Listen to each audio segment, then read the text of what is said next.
instead of just whatever the other one does. I have a lot of time for Nancy Sinatra. Yeah, as far as I can tell, like if we're talking about like Cats in the Cradle job, it seems like I'm sure. Stop bringing it back to that song. No, I won't, because this is the theme of the playlist, Cats in the Cradle. We should stick that on at the very end of it as well. Oh, we will, actually, we will.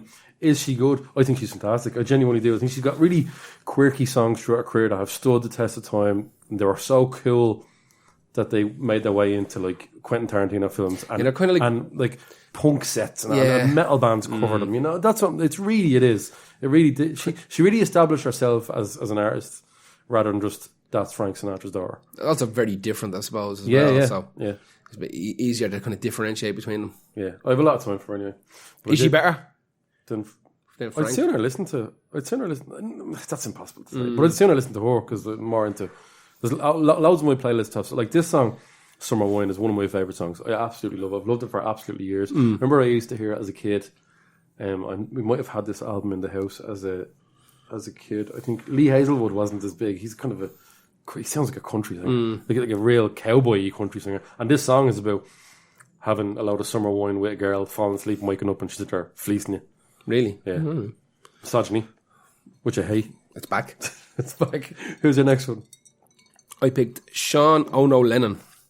And the Cats in the Cradle and the Silver. Who covered all the bases by picking both last names. Yeah. Just in case. Just in case Something bogey came out about his dad. So something, I'll take her name as well. I'll have that as well. Thankfully nothing's ever bogey come out about John Lennon. Both of them. Fuck both of them people. Really. Yoko or? Both of them, yeah. Her and him. He's definitely not better than his dad, though. It doesn't matter. I don't care. It's annoying because I have to... Yeah. I have to say who's my next one now. Do I have to say? No, not yet. No. So, Sean was born in 1975. He is currently he was a member of, what's it, Cibo Matto? Is that what they're called? CBBS? CBBBs. Oh, Cibo Matto or Chibo Matto. I don't know. They have how song, you pronounce it. Sugar Water. He was, I don't know whether he's still in that band. I think he might do a little bit with them every now and again. He also They're has... actually pretty good. He has another little group called the Ghost of a Saber-Toothed Tiger. Which is interesting. Ghost of my father's affection. Pretty much. He seems to do an awful lot of stuff. He has a project called the Claypool Lennon Delirium, which is Les Claypool from Primus and him. Is that why he's attempting to do a stupid moustache to try and outdo Les Claypool? Maybe. But he's done an awful lot. To be honest with you, we know over the course of the years, he became the, not just more financially stable Lennon child, but the slightly put out better music. But he seems to be interested in an awful lot of stuff, which is good for him. Like, he plays with the Ono band every now and again as well. Yeah, I know, disgusting. No. I don't get it. I'll never get it. Doesn't matter how many people tell me. I just need to listen to it more. I'm good. Yeah, I'm alright. No, I'm grand. Thanks. Thank you very much. Fucking, I've enough screeching in my life. He's done a couple of solo albums. Elton John is his grandfather. I didn't know that. And you'll like this. As a child, he appeared in Moonwalker, the movie. Did he? Yes.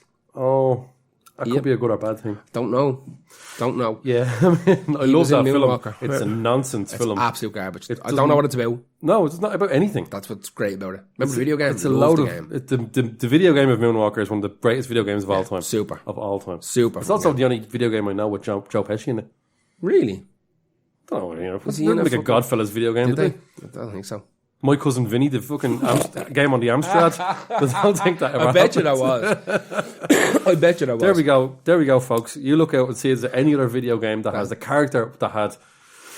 See if Joe Pesci Joe appeared. Pesci is in any other...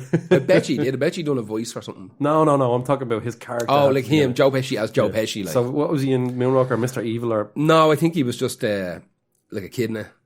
Him. No, I'm talking about Sean. Yeah. He was just a kid running around. I don't know what the fuck he was doing now. Maybe. He the first label he signed with was Grand Royale, who's the Beastie Boys record label. Yeah. Also, he appeared in Buffy the Vampire Slayer as one of the bands that played in the Max or whatever the fucking name of the club was. I think the Max might have been Saved by the Bell. Buffy the Vampire Slayer. I don't get it. I got it when I was like 16. I was mad into it. I had all the VHS box sets and everything. I fucking loved it. Now, I'd literally rather get sick of my own penis than watch a single episode of it. I could not.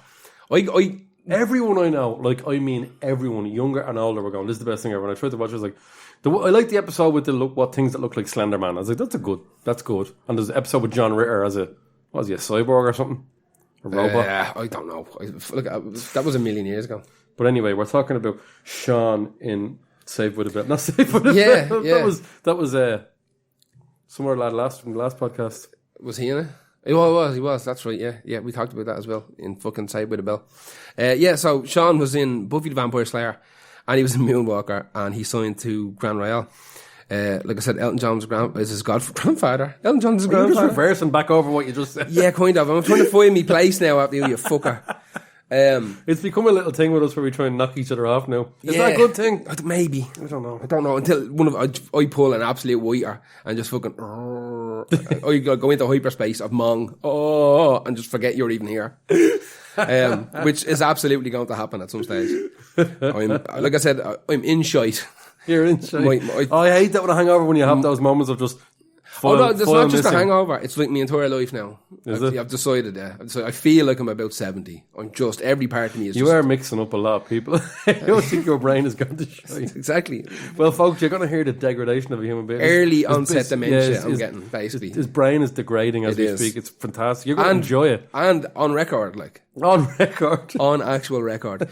Imagine your funeral. We all knew it was kind of fucked when he was on that podcast thing. Yeah. We knew it was happening for years. With that junky helmet fella. God, he's dead. Exactly. I think... I'm dying. Stop making me laugh and breathe.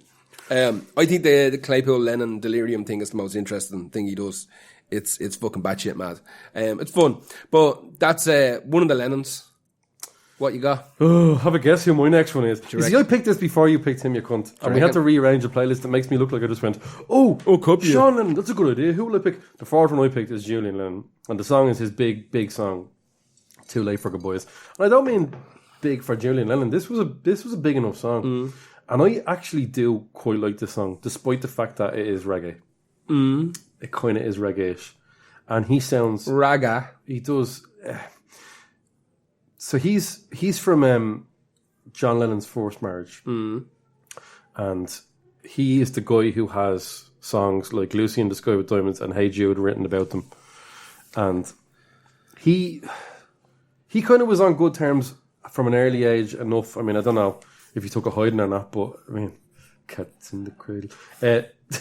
He started at 11 on his dad's album, Walls and Bridges. I'm not going to lie to you, I never listened to the album. I have no intention of ever listening to it. That's enough. On the song, yeah. And his voice has been noted by everybody. It's just remarkably. He looks like John Lennon. He does, and he sounds like John Lennon. Yeah. He absolutely does. But this poor fucker... Is he Oh No Child as well, yeah? No. He's not? No. I was wondering, right? No, he's from Cynthia. Okay. Cynthia Lennon, the first marriage. Cynthia Rothrock. You just said that. Cynthia Rothrock. Said that. I wasn't listening, I was thinking about He was thinking about China O'Brien. Cynthia Rothrock. I love her. Yeah. I love her. So this is a John sad, Lennon this is and China sad, O'Brien. Man. This is mad sad. Right, go on. Because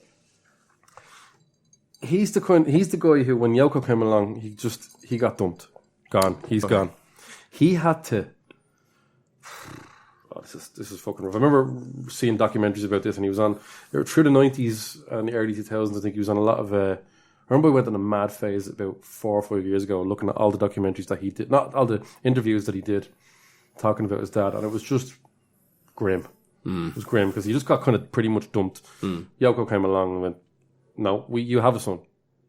Look at him. That's him. That's Sean." Floating. He's going to hang around with Primus. Floating in perfume. He's going to be hanging around with Primus later. Yeah. What's this fucking lad doing?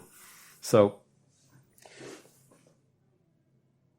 I think there's a quote out there that he quotes from John that said, I'm trying to find it now. John Lennon apparently said that Julian had come out of a whiskey bottle on a Saturday night. Oh, filth. That's he quotes stuff like he used to quote stuff like that. Obviously, no one's banging his door down for an interview these days. Paul, like it's sort of common knowledge that Paul was very nice to him. Paul McCartney was very nice to him. Hopefully, not as nice as Michael Jackson was to his brother. But see, you're making me make horrible jokes now. This is, I'm sure someone else does. He was excluded from his father's will Really? Yeah, of course. Listen, this is Yoko. Sorry. Maybe it's not. There's a new phase of people loving Yoko. Do you know Definitely Yoko. Do you know what? There's a phase of new people loving Yoko. Yeah. I mean, it wasn't that bad. Ask this lad about it, how bad it was. He had to... No, sorry, I will go back to the fact that he did get a 100,000 share of the will, I think, as far as I know. And also, in 1996, he reached a settlement for 20 million. However, what he had to do, remember, he was on an interview with someone in an American TV show. He had to buy letters that were written from his dad to him in an auction. And he had to buy memorabilia that was to do with him, postcards and stuff like that. And so Yoko got some of that money that he had to buy letters that never got to him. That's a fucking vindictive bitch. That's disgusting. Yeah, well, he's not... Well, now, in recent years, he's come out and been a bit more mellow about it. But if we're living on 20 million there, like... 20 million is nothing. He's probably still making a few little bob off Too Late for Good Boys, which is actually... It's quite a nice little song. I'm kind of rooting for... I'm always rooting for Julian Lennon. I think everyone kind of is. 20 million can fuck off, though. If your outlet was in the Beatles, 20 million, it can prop off. That, no. Yeah, maybe you're right. That's the deals version of fucking, like, settlements. 20 million. Your dad wrote, your dad wrote or co-wrote, like, pretty much every single, like, influential, iconic. And stuff that isn't even released by the Beatles, he was making money off. Yeah. He's probably still getting... Like, and then his own solo shit, which is whatever. But... it's not... Sorry, I'm not a fan. I'm not a fan. I'm especially not a fan 20 million. How many kids did John Lennon have? Just 2, as far as I know. Bet he's a horde of babies. He went... Remember the Missing Weekend with John Lennon thing that came out? Where he went off with another woman after Yoko. And apparently... her and John have a very good, or Julian have a very good relationship. Nobody has a good relationship with John now, except the maggots. Yeah, the Zort. And, so I guess maybe, hopefully there's some sort of like mother figure there after Cynthia died. Obviously, that was a kind of big thing. John Lennon's first wife died. A ninja got her. I do find it very, very sad. If you read more into it, like the story about poor old Julian, just... That's real. Shunted off to the side. See you later. No, I'm not into that. Did he have a good relationship with his father? No. Is he good? Not really. Sorry. It's a good song. The album, I remember, I can't remember I listened to it. I think I listened to that in the 90s. I think I listened to the album in the 90s one time. I went through a mad what happened after the Beatles phase when I was listening to more George Harrison and shit like that. Yeah, we're left with the two shy Beatles, really.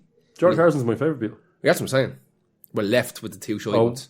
What do you mean? Like Ringo and Paul. Oh, sorry, yeah. You know, like really aware. I was realistically. like, yeah. As much as like Revolver is my favourite album, and that's mostly a Paul thing, but like, I know that George Harrison didn't necessarily write the best Beatles songs, but the ones he wrote are fucking brilliant. Yeah, and they don't really sound like they were written by the other two. They definitely stand out. You can almost tell. Well, he's singing them for a start. That'll let you know that it's fucking George's song. But even like Will My Guitar Gently Weeps, like that, it's a great song. It's too long for me. Of course it's a bit too long. Because Eric Clapton's on it having a wank. Yeah, but like even just the structure of it bothers me. I think it's fine. Like it's a great song. Anyway. So yeah, I'm kind of glad we stuck the two of them together. I knew they were going to come up. The both of them were going to come up in this. Julian Lennon's output obviously wasn't as prolific or as memorable as Sean's one, but I mean, Cats in the Cradle. What in the Dickens was he thinking? What in the Dickens was he thinking? Who's your next one? Just before I go on to the next one, I didn't say what song I picked for Sean. The song I picked is actually weird. It's a duet with Vanessa Paradis. Oh, I think I know the one. I do know because I read. It's very good. I mean, I didn't listen. I saw when you put this on. Yeah. Today, I didn't listen to it. I think I know the song that it is. The song is very good. It's called La Seine, and it's that's very the one that he's probably well known for. Maybe, yeah. It's just it's a great little song. It's very kind of Serge Gainsbourg-y, kind of bohemian-y, Parisian coffee house music. I like French music. I should hate it. Oh, it's fucking. Some of it is super, but I love it. I'm mad. It should be like that bohemian, the whole like cafe bullshit. It should annoy me, but it doesn't, and I absolutely love it. I've a fucking hard on for Serge Gainsbourg. Hard on for all different. I love his weird pop stuff. I love his weird experimental, fucking jazzy keyboardy stuff. It's just super. No, it is. It's super. He's brilliant. Right, my next one. Who the fuck did I pick? I picked. Okay, right. Good luck with this. Yeah. Okay, so I picked Jay Weinberg, who people will know